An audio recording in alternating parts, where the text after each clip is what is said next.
This is my lab report on black hole and orbits.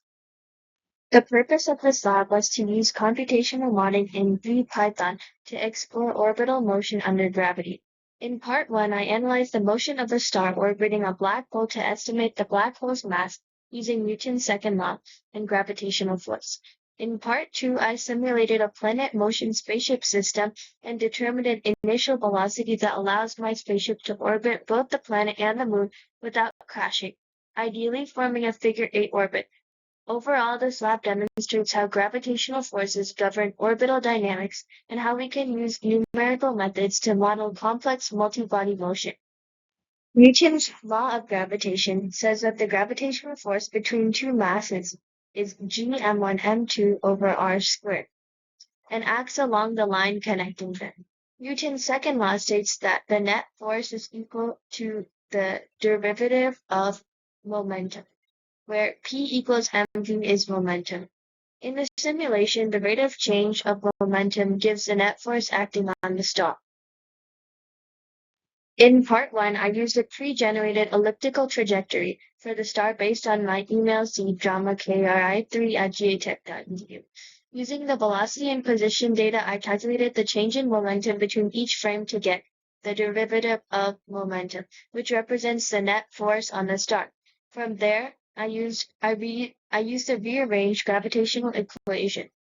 MBH equals F net times r squared over gm star to estimate the mass of the black hole at each data point, and then average the results for a final value.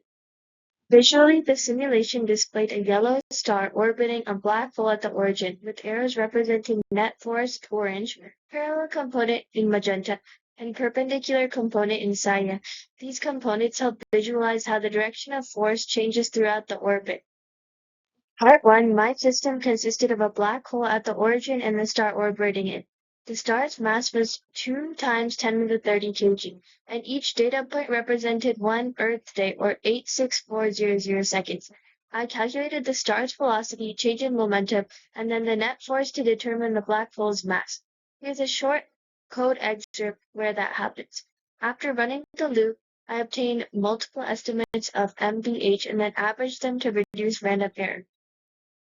In part 2, I modeled a planet motion moon spaceship system. The planet is fixed at the origin, and the moon moves in a circular orbit around it. The spaceship starts on the moon's surface. I had to choose an initial velocity for the spaceship that would let it orbit both the moon and the planet without colliding. My best result came from setting the spaceship's initial velocity to 9725 meters per second in the x direction, and in the y direction, it would be moon.vel.y plus 16100. This combination gave the spaceship enough tangential speed to loop around both bodies, influenced by both gravitational pulls. Here's a screenshot of the simulation output. The cyan trail shows the moon's orbit, and the magenta trail shows the spaceship's trajectory, forming looping paths around both objects. The calculated black hole mass stays relatively stable across the simulation, which supports the data that the data in our model are consistent with gravitational theory. For the "what does it mean" question in part 1, the net force vector and the rate of change of momentum, or dp over dt, describe the same physical quantity, but they can differ slightly due to numerical rounding and the way we approximate derivatives using discrete time steps. The parallel component of dp over dt, or the derivative of momentum, changes the speed of the star, while the perpendicular component changes the direction.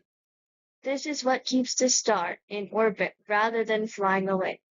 For the what if question in part 2, if I wanted to predict the motion of the entire system, like the black hole, star, planet, moon, and spaceship, the computational model would need to include all pairwise gravitational interactions. However, the dominant interactions would be between large masses, for example, the black hole and the star, while smaller effects, like the spaceship's pull on the moon, would be negligible. Modeling all 5 bodies simultaneously would require advanced numerical integration methods to maintain stability and accuracy over time. In summary, this lab demonstrated how to apply Newton's laws and determine an unknown mass from an orbital motion and how to simulate complex gravitational systems. In part 1, my calculated black hole mass was approximately 1.68 times 10 to the 34 kgs. In part 2, my spaceship achieved a stable orbit using an initial velocity.